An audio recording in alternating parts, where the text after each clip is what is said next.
मोक्ष की राह दिखाता कार्तिक मास में एक महीने अपने जीवन में लाएं ये बदलाव, होगी मोक्ष की प्राप्ति। कार्तिक मास का महीना चल रहा है। इसे सभी मासों में सबसे ज्यादा उत्तम माना गया है, क्योंकि इस मास में भगवान विष्णु निद्रा से जागते हैं और अपने भक्तों पर कृपा बरसाते हैं। इस मास में भगवान विष्णु पृथ्वी पर अपने भक्तों के बीच जल में निवास करते हैं। स्कंद पुराण के अनुसार इस माह में ही भगवान शिव के पुत्र कुमार कार्तिकेय ने तारकासुर का वध किया था। इस मास में ब्रह्मा मुहूर्त में उठकर स्नान करने से सभी तीर्थों का फल प्राप्त होता है। इसके साथ ही दीपदान करने से अक्षय पुण्य की प्राप्ति होती है। शास्त्रों के अनुसार इस मास को बहुत पवित्र माना गया है और इस मास को मोक्ष का द्वार कहकर संबोधित किया गया है। साथ ही यह भी बताया गया है कि इस मास में क्या करना चाहिए और क्या नहीं। हिंदू कैलेंडर में मूल रूप से 4 महीने ऐसे हैं जो हमें जीवन के विभिन्न पहलुओं पर ध्यान केंद्रित करने और उन्हें ठीक करने के लिए निर्देशित करते हैं। वे हैं शारीरिक, भावनात्मक, मानसिक और बौद्धिक। कार्तिक मास हमारे बौद्धिक व मानसिक पहलुओं का ध्यान कराता है। इसका नाम भगवान कार्तिकेय, भगवान शिव के पुत्र से मिला। भगवान कृष्ण से जुड़ाव के कारण इस महीने को दामोदर मास भी कहा जाता है। कार्तिक मास बदलते हुए मौसम चक्र में आता है, जब दिन बेहद गर्म होते हैं जबकि रात के दौरान तापमान गिरना शुरू हो जाता है। इस बदलते मौसम में कार्तिक मास शरीर में रोग प्रतिरोधक क्षमता को मजबूत करने के लिए विभिन्न व्रत त्योहारों आते हैं। करवा चौथ, अहोई अष्टमी आदि पर्व भी इसी वजह से मनाए जाते हैं। मांसाहारी लोगों को मांसाहार का सेवन नहीं करने की सलाह दी जाती है, क्योंकि यह अधिकांश प्रजातियों का प्रजनन काल है। जब वे प्रजनन अवस्था में होते हैं तो शरीर में सबसे अधिक विषाक्त पदार्थ होते हैं जो उपभोक्ता के लिए हानिकारक साबित हो सकते हैं। हर रोज जलाए दीपक। कार्तिक मास में दीपदान का महत्व। कार्तिक मास में हर रोज संध्या काल में भगवान विष्णु के नाम का स्मरण करके तिल के तेल का दीपक जलाने से भी समृद्धि और मुक्ति मिलती है। दीपक हमारे अंदर की बौद्धिक जागरूकता को दर्शाता है। अपनी बुद्धि और ज्ञान को समझने और याद रखने और स्वयं को प्रबुद्ध करने के लिए कार्तिक मास में प्रतिदिन एक दीपक जलाने की परंपरा बनाई गई है। पूजा में दीपक के नीचे चावल रखे जाते हैं। चावल को शुद्धता का प्रतीक माना गया है। दीपक को पूर्णता का प्रतीक माना जाता है। यदि दीपक के नीचे चावल नहीं हो तो दीपक अपूर्ण होता है।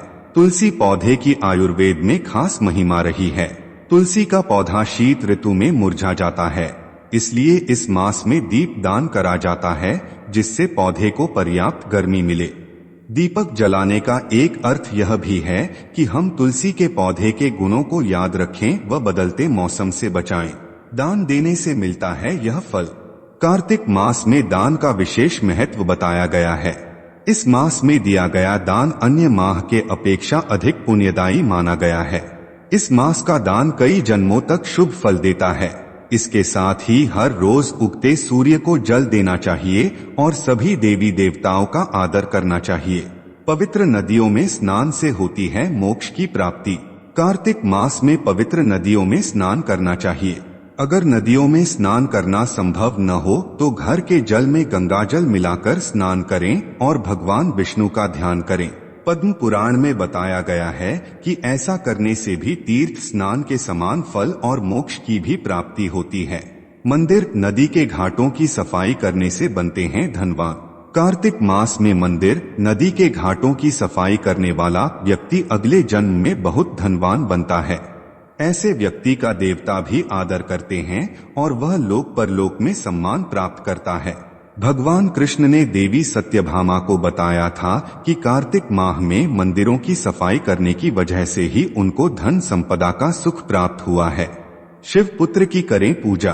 कार्तिक मास के स्वामी भगवान शिव के पुत्र कुमार कार्तिकेय हैं, इसलिए इस माह कार्तिकेय की पूजा करनी चाहिए, क्योंकि इन्हीं के नाम पर यह मास पड़ा है। इस माह में कुमार कार्तिकेय ने देवताओं के सेनापति बनकर तारकासुर का वध किया और देवताओं को फिर से स्वर्ग की सत्ता सौंपी थी। ब्रह्मचर्य का करें पूरी तरह पालन। कार्तिक मास में भगवान विष्णु दामोदर और नारायण रूप में पूजे जाते हैं। इसलिए इस मास में ब्रह्मचर्य का पालन करना चाहिए और बुरे विचारों से दूर रहना चाहिए। इस मास में सदाचार का पालन करना चाहिए और किसी का भी अपमान नहीं करना चाहिए। गरीबों और जरूरतमंद की मदद के लिए हमेशा तैयार रहना चाहिए। इसका सेवन करने से बचें। कार्तिक मास में भगवान विष्णु ने मत्स्य रूप में अवतार लिया था और सभी वेदों की रक्षा की थी। इसलिए इस मास में मछली के साथ साथ अंडा, मांस और मदिरा जैसे तामसिक भोजन से परहेज रखना चाहिए। इसको आदत बना लें और शाकाहारी भोजन करें तो जीव जंतुओं की कृपा भी प्राप्त होती है। इसके साथ ही इस माह बैंगन, उड़द, चना, मूंग, मसूर, मटर और द्विदलन अर्थात जो अनाज दो भागों में बंटे हों, उनका भी सेवन नहीं करना चाहिए। सनातन धर्म के सिद्धांत और विचार वैज्ञानिक हैं, पर्यावरणोन्मुख हैं और ज्यादातर सिद्धांत ऐसे हैं जो प्रकृति और मानव को जोड़ते हैं और मानव को प्रकृति का मोल सिखाते हैं। हमें बस सही दृष्टि और स्पष्टीकरण की आवश्यकता है।